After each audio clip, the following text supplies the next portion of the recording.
Let's talk about binding. Straight binding is the easiest to cut. It uses the straight of the grain instead of the biased of the grain. Biased binding is really the way to go when you have scalloped edges or curved edges. It is cut on the 45-degree angle so the bias runs through your binding. This binding stretches more and allows you to go around curves very easily. Piping binding stretches the amount of fabric you use because it uses two different fabrics. This binding is also machine sewn, so it shortens your work time. Facing. If you're looking for clean edges to your quilt and you want to put the binding in the background, you need to face your quilt. This method puts the binding on the back only. It's great for wall hangings and picture quilts, so the picture is the main focus of your quilt. How to calculate your binding to make sure you have enough fabric. The simple formula for finding about how many inches of binding you will need is twice the length plus twice the width plus 10 inches for good measurements. This should give you the number of inches you need. How many strips do you need? This is the number of inches needed divided by the width of usable fabric. I use 40. This should give you the number of strips you need. How much fabric you need is calculated by the number of strips you need times the width of the binding you chose. That should equal the number of inches of fabric you need. Binding width. 2¼ inch binding is usable for both hand sewing and machine sewing. 2½ inch binding is what I recommend for machine sewing. When using either of these, you should use 3/8 of an inch seam allowance if you are sewing your binding directly to the edge of your quilt. Using these measurements will help you fill your binding. Should you sew your binding together with straight lines or 45-degree angles? If you are low on fabric, using a straight sewn binding can extend your fabric. When you are mixing up fabrics, straight sewn binding usually blends in with the body of your quilt. When you use a 45-degree sewn binding, it spreads out the seam and makes the results of your binding flatter. Will you fold and iron your binding ahead of time or not?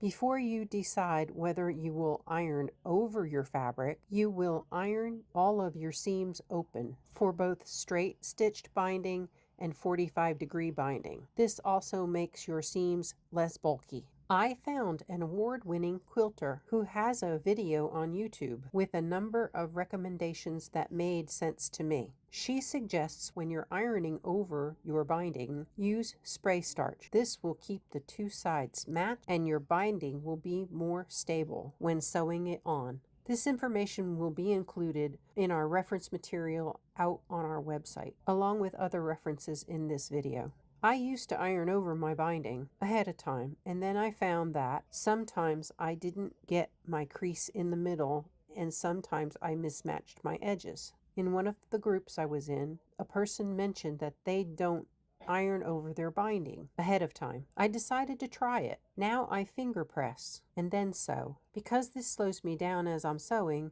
I find that it's more accurate. I also prefer not to be in front of my ironing board as long as it takes me to iron my binding over. We have all the pieces now for putting our binding on our quilt. Let's watch Sally. So the first thing for getting a good binding is to have a nice square quilt top and to give it to your quilter, and then have a quilter who's going to give you back a nice square quilt, which I have good luck with the quilters that I use, that I get that back. So I'm going to just assure you that this is nice and square. This is actually not one I made. This is one of the hospice quilts. And so the first step in putting on the binding is, of course, trimming your quilt. I always start with my 15-inch square, and then I line up and get a good corner on here. So I'm lining up 1/4 inch past the edge of the quilt top. And as you can see, I've got it lined up with the edge of the quilt top at a 1/4 inch. And then this is pretty straight. The block here is pretty straight, especially down here. It's a little bit off, about less than 1/8 of an inch, really. And I can fix that a little bit by moving it down and, you know, and then that still is pretty straight here. And it's a little bit off that way. So we just make it so that it's going to be pretty straight, like straight enough. I'm going to reach over here for my rotary cutter and cut that and cut this. And so now I have a corner. And you've cut an 1/4 inch 1/4 away inch from the the edge corner. of the quilt. And the reason for that is because I'm going to use that extra to fill my binding at the end, to have a nice full binding. And I know that that's what they want you to do for a show of any kind, but this is the way I was taught to do it. So I come over here with the square, and this time it matches up. It's really nice and square over here. So everything is very nice that way. And I always go off the edge and make it nice and square. Now, I knew that this was a square quilt when I started out, and it's not very big, so I don't really even need this 24-inch ruler. But I will then do the 1/4 inch here and do it in between. And as you can see, there's a little bit more batting here than there is here, but that's just because that's sort of the pull on the quilt when it was quilted. And then I come and do a square over here. Now, this is the long side of the quilt. So sometimes, especially if I'm doing a really big quilt, I will take and take my long ruler, and I will measure the 1/4 inch here.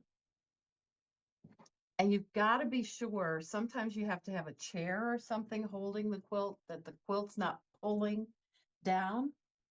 But I will take a pencil and draw on the batting where that 1/4 inch is going to be. And then pull it over this way and be sure that you don't cut your extra fabric underneath, and draw. And sometimes you can go all the way to the corner, and that's just going to help you as a guide to be sure you're getting it straight. So even if you're not going to add this 1/4 inch on like I do, that pencil line is going to help you so that when you come over on this side, you're going to be able to square it up nice. Now, you also might want to draw down the other way too and be sure that it's straight. I was only showing you what I do on a really large quilt. This one is not necessary because this is definitely a square quilt top.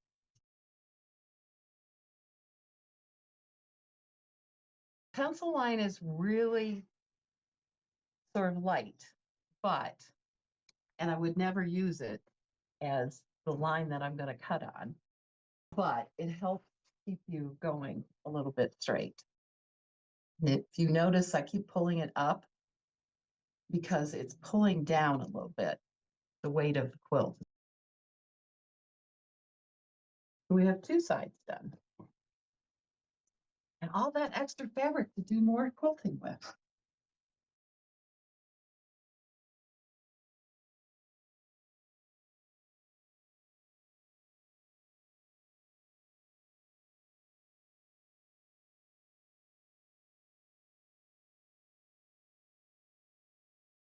Ta-da! All trimmed. So these are 2.5-inch strips. I'm a firm believer in 2.5-inch strips. I don't think that we need to try and save that much fabric. And if you're short on fabric, maybe a 2.25 inch, but I just don't think a 2-inch will ever work and make a nice binding for you. Okay, so I've got this sewn together like this, or laid together like this, not sewn. And I fold it so that it's at the 45-degree angle. And I will finger press it, or I will press it on my handy dandy iron that's right next to my sewing machine. And then I've got a nice line to sew on. And I've got nice pink thread in this so that you can see what I'm doing. And I'm just sewing down the line. And then I make sure that I get to the end of that piece. And I just chain piece these. I don't like starting and stopping on my machine, so I just chain piece. Put those together, fold it down, give it a quick swipe with the iron.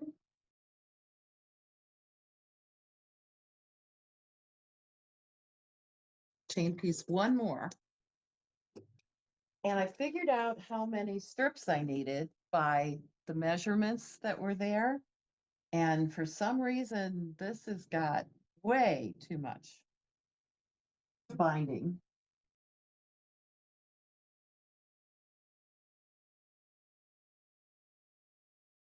I guess it's because they're really long pieces. Seams.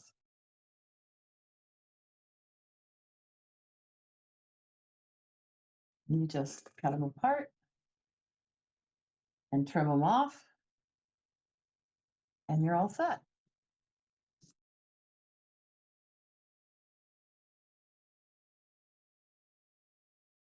I usually iron them ahead of time. I don't know if everyone does that, but the key thing for ironing them in half ahead of time is being sure, especially if it's a plain color, solid color like this, being sure that you have the right sides out and you don't end up coming along for a seam and suddenly you've got a seam on the outside. I just do this. But you iron open the seams first, right? I iron them open when I come to them. Okay.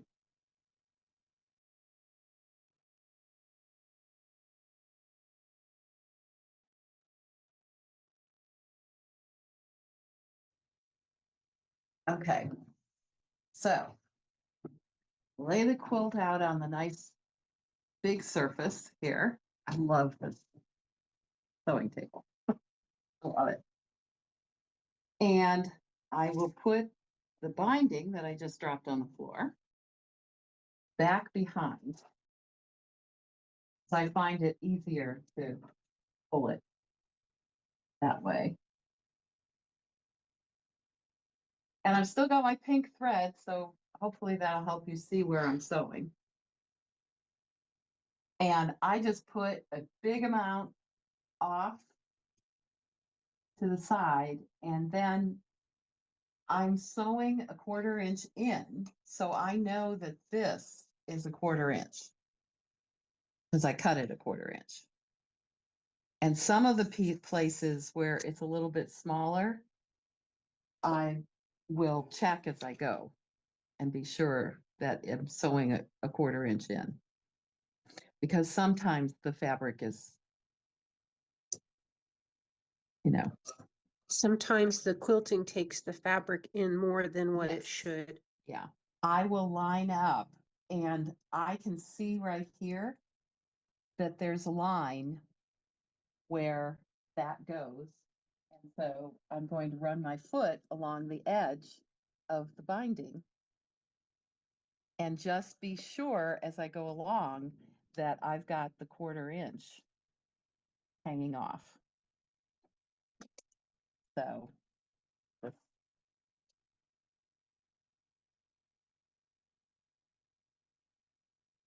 And a lot of times I will come down here and put a pencil mark where the 1/4 inch is, but it's actually going to be a 1/4 inch from the edge here. So it's a 1/2 inch from the edge there. Does that make sense, Lynn? Yes, you're marking where you're going to sew to, Yes, that's where I'm going to stop sewing. and since you're 1/4 inch off the batting Yes, and you're 1/4 inch sewing, you want a 1/2 inch mark. to where I'm going to stop. And a lot of times I don't use the pencil mark. I just lay my ruler there and stop. But I have a place on my machine that I know where is a 1/2 inch, like yes, you stopped right where your clear thing is, so that's Yeah. your 1/2 inch. yeah, I know where my 1/4 inch and where my 3/8 inch is. yes. You're supposed to sew over in this direction or sew down to the corner. And I don't do that because I've got all this extra here. And I need to be able to make my corner go and be nice and mitered. So tell me how you folded that. I folded it back 45 for degree. 45 degrees. And then What are you matching up to on this side?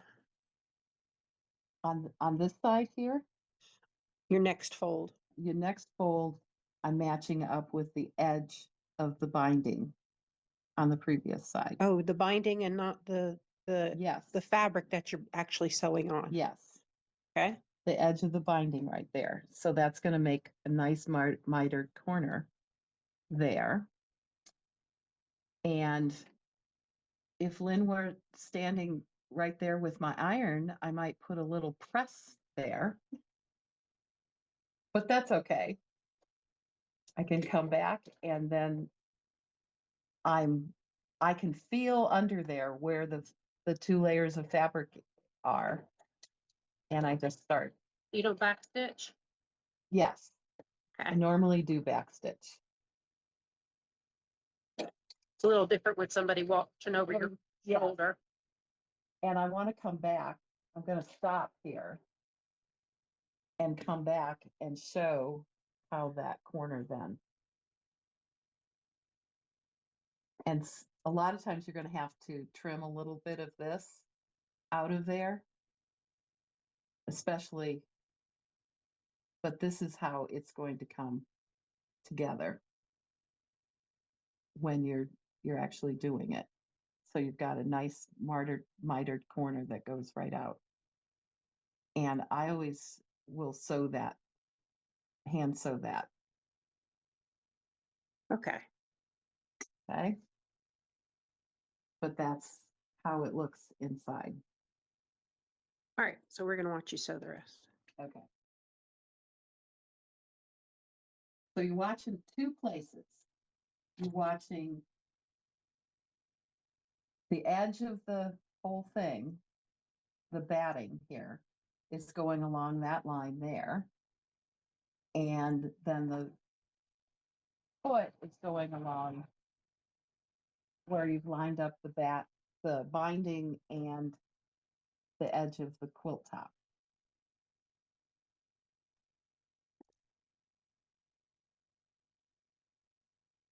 This one has been a really easy quilt to work with because I got a 1/4 inch of batting off the edge.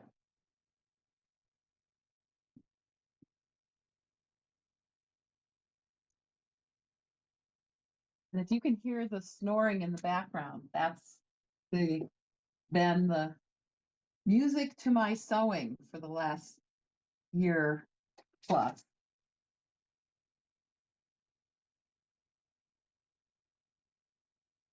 Introducing Layla. She sleeps in that crate in the sun.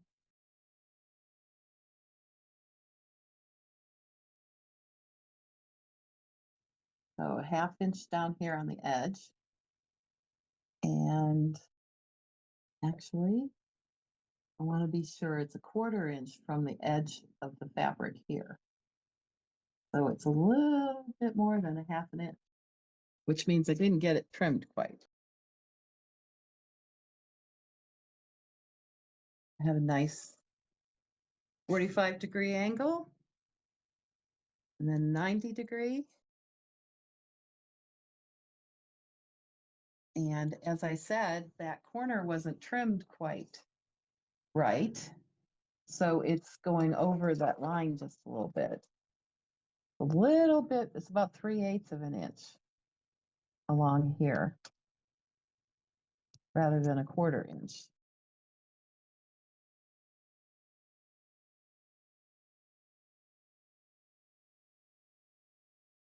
I didn't finish sewing the binding down because I'm going to bring it to the meeting for everybody to see how that's done.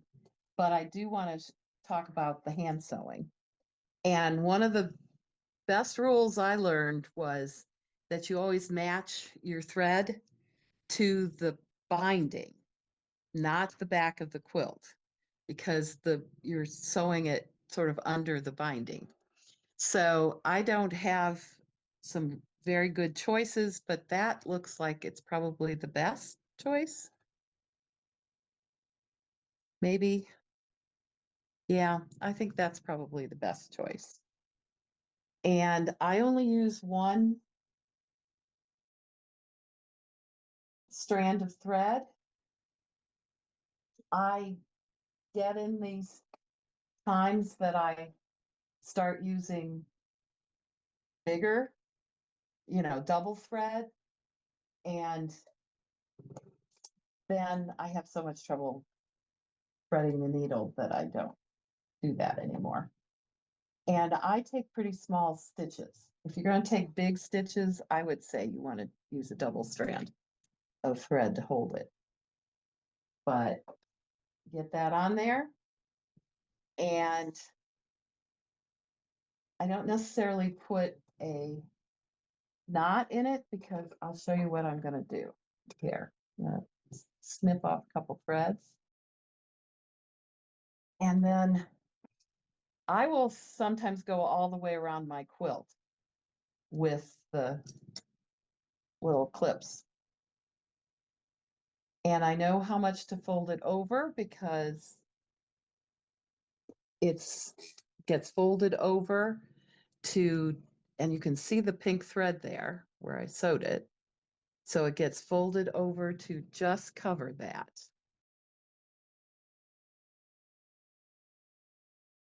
My mother puts the clips on and she'll put like 4 clips on and she'll sew where those are and then she'll move them along. But I've got enough clips that I can go around an entire quilt.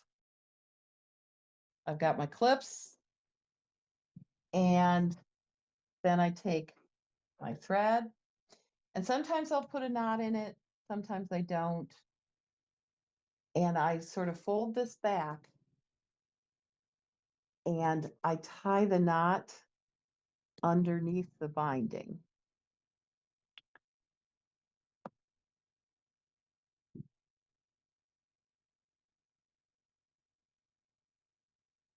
and then pull the thread down and start sewing.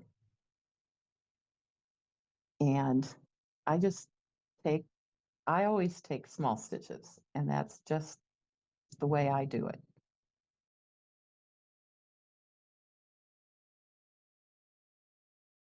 And I've learned a long time ago that you don't take 2 stitches at a time and try and pull them through, because this is always what happens. And here I only took 1 stitch and I got a knot there. But 1 stitch at a time. And then I know that there are people who go the other direction. So they're doing it this way. But I've come to realize it's exactly the same thing. You're still going through under here and coming up in the edge of the binding. And you want to be sure that you have a good, at least 2 threads that you're coming up in the binding so that it's going to hold. And I know people have talked about that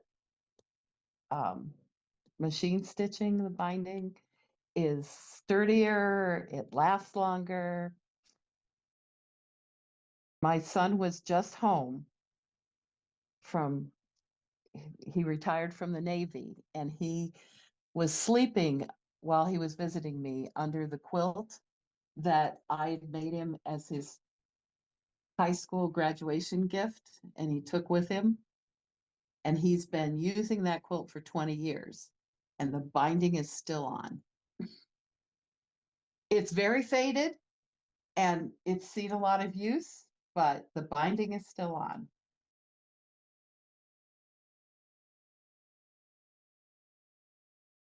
So we're going to pretend like I've reached the end of my thread, and a lot of times I will like tie the little knot where you just go back through the loop and tie that, but I always go underneath the binding and do several stitches underneath as a form of a knot, because it doesn't show. And then when I start next to it, it will look just, it won't show as a knot on there. Okay, so we're going to go back and do a corner here with the hand sewing. And that is always where there's extra threads that you have to cut off. And they're even more obvious here because they're pink instead of green. And so I always come up to the corner from this side. So I'm going to put a couple clips in on this side. And then I'll come over here and put a clip in over here. And then I have a nice corner that I can, and see, I've pushed that back there with my thumbnail. And the idea is to match it up right here. And I put a clip there to hold it until I get to that spot. So I'm going to start the stitching here. Normally I would be just sewing along and coming to that.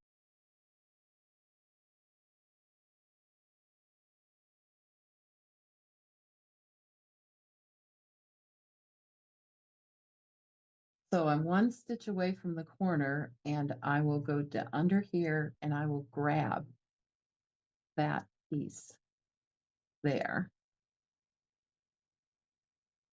And then do a little stay stitch there. So it keeps my corner nice and matched up. And then I try and make sure that I'm going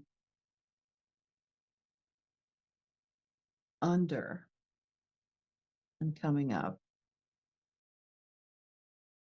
And I don't know if you noticed, but I did not trim off any of the batting in these corners. because there really wasn't enough. It wasn't thick enough but batting that it had to be trimmed.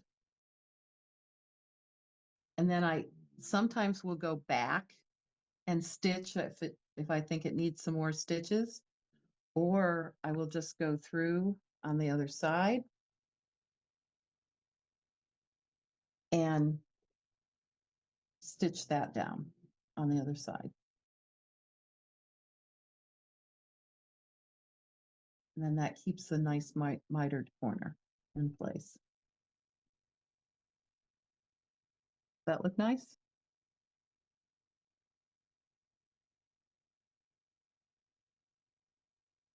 And since I've got lots of thread, I can come back through on this side and continue stitching.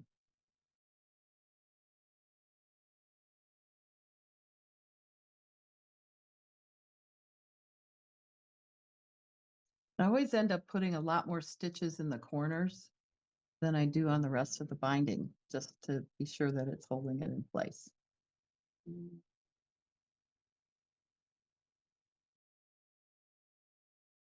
Okay, so we're going to do a short demo on a facing.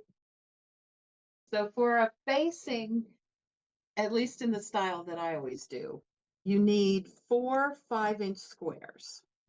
So I am going to cut 2 5-inch squares because we're just going to do one side of this.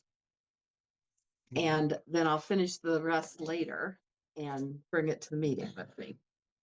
So, and they don't have to be horribly exact, I suppose, but so there's 1 5-inch square and then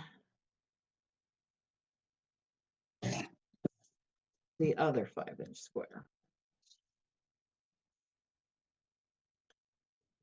And I'm going to set those aside and throw away the scraps. And then you cut 2.5-inch strips, just like you do for a binding. And I'm just going to get this folded and cut the 2.5-inch strips.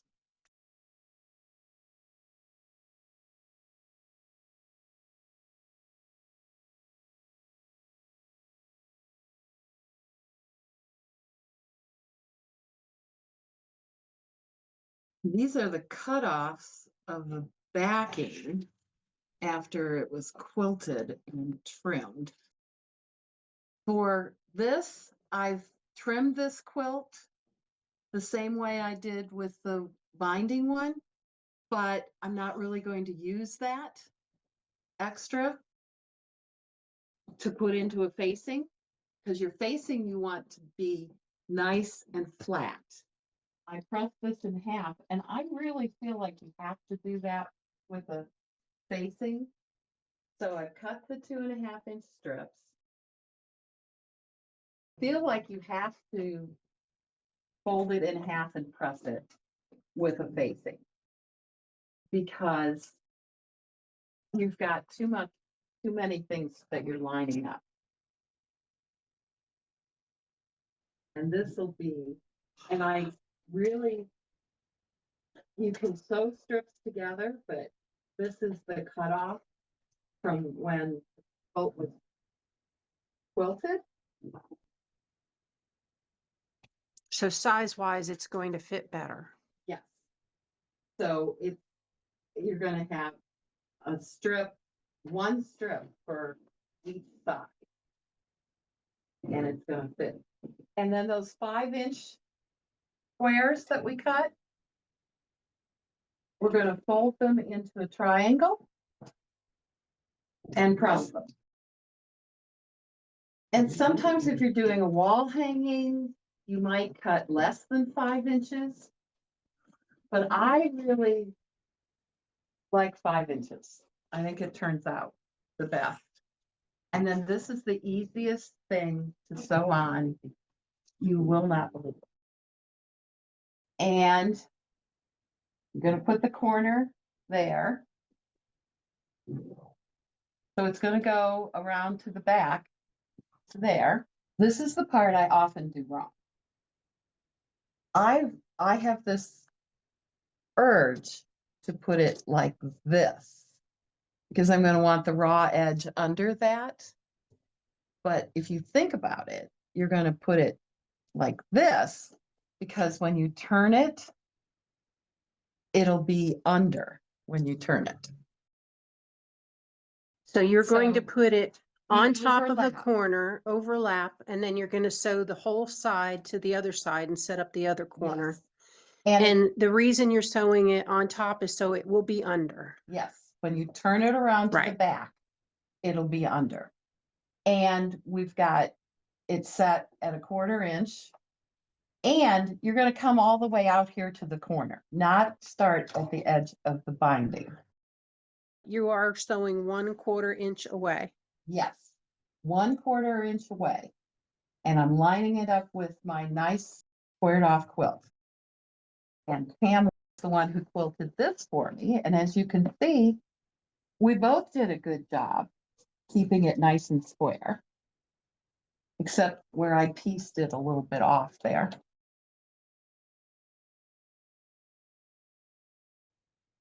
So we get close. And we're going to put the corner piece down here. And sew right off the edge. And then you take it to the ironing board, which Which we're would going to not, take and say we did. yes. And you press it nice and flat there. But this is batik fabric, so I'm not sure I even need to do that. And you're going to do another line of stitching. Just on the 2.5 inch. Yeah, that's all you really need. Okay. Because this is, and actually you could even go down here past this so that this will, fold over nice for you. Okay. On the same stitch line?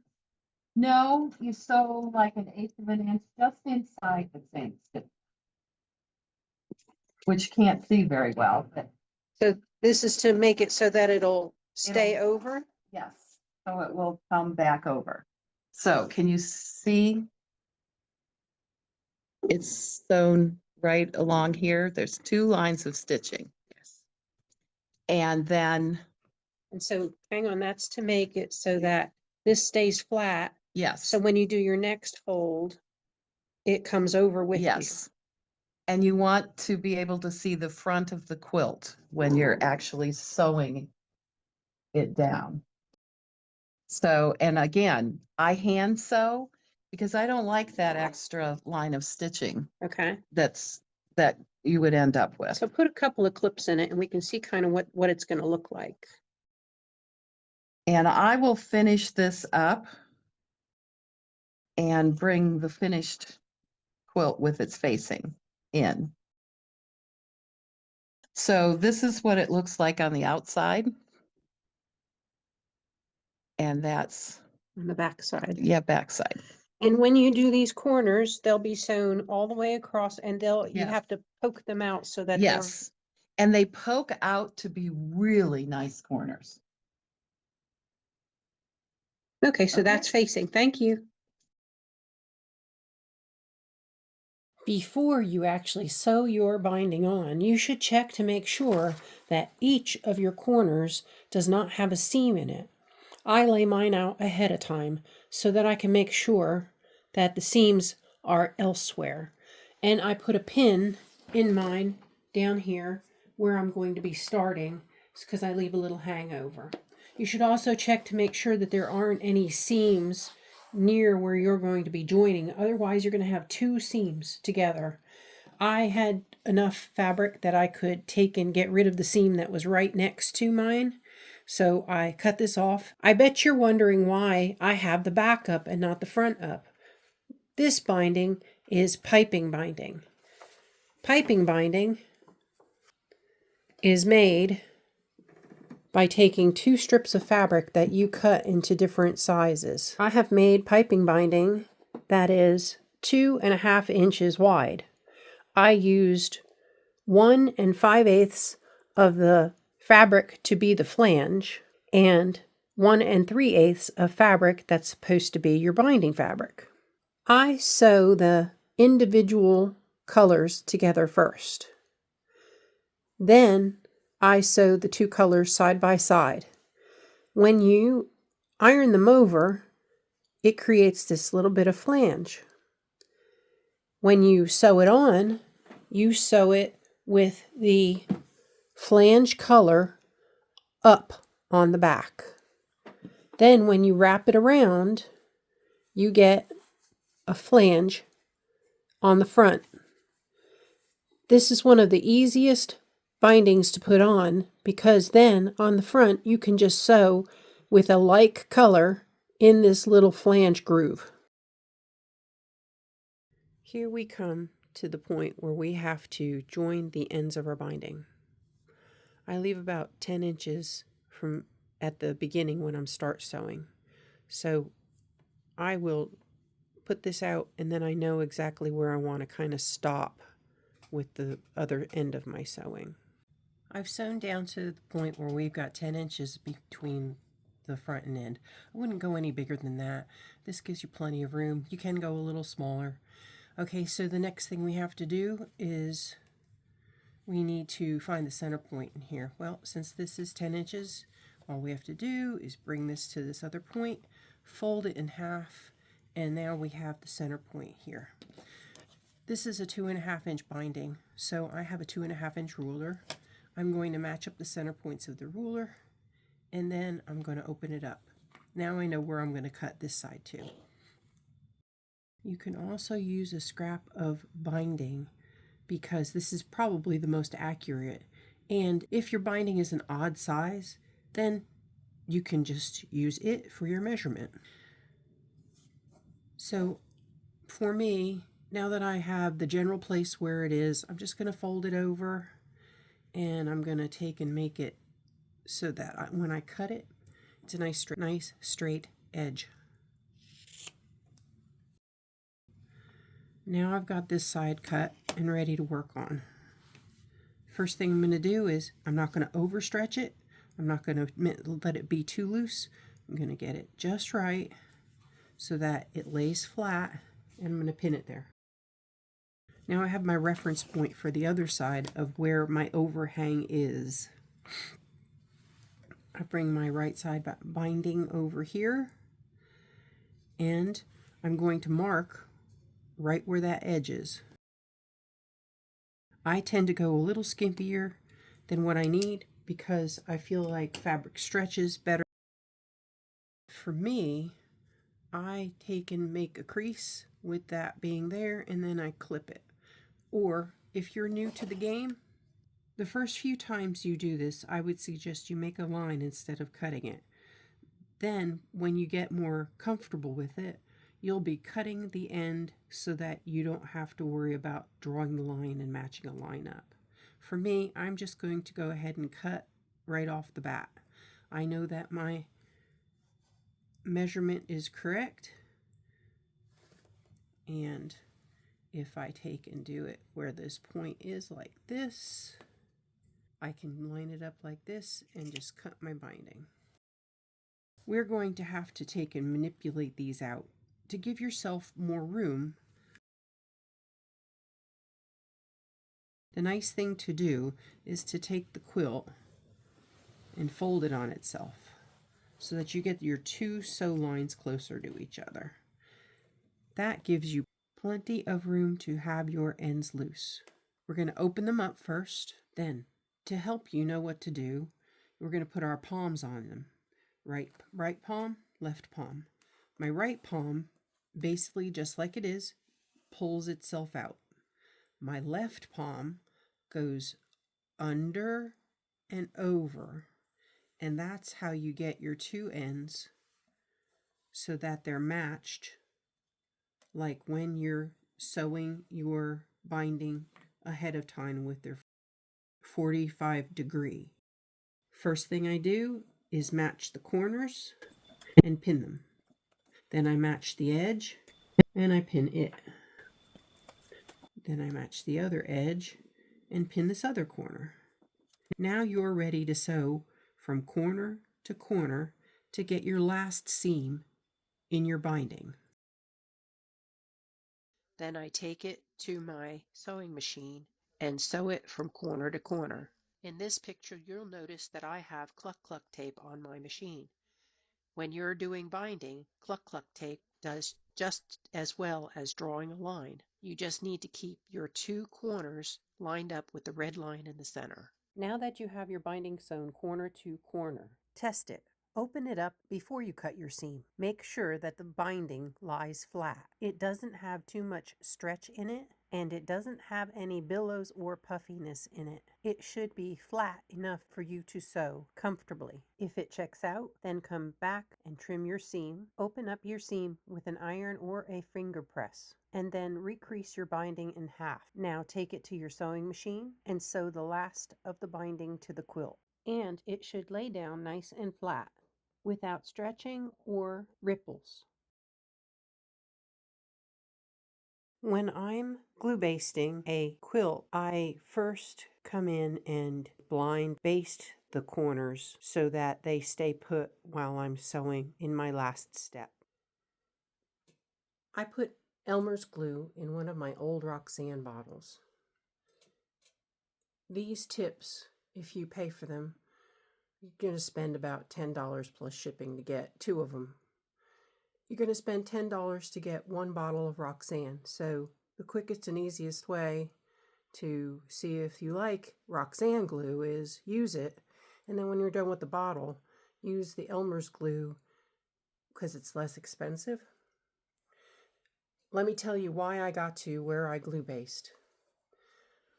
When I first was trying this, I would pin baste it. You pin it on the front and you make sure that your pins are in the right position in the back so that when you sew, you're sewing just that little amount over.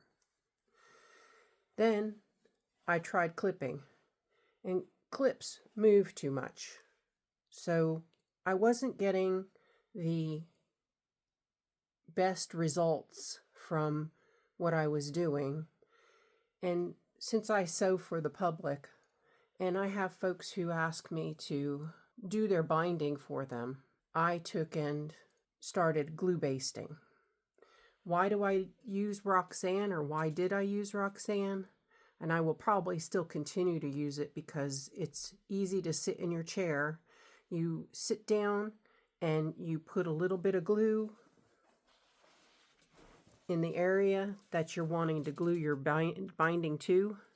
You flip it over, you hold it in place for a few minutes, and it sticks, unlike Elmer's glue. But I saw a video, and she used Elmer's glue for a lot of things. But what she did was she would put it on, fold it over, and hit it with an iron.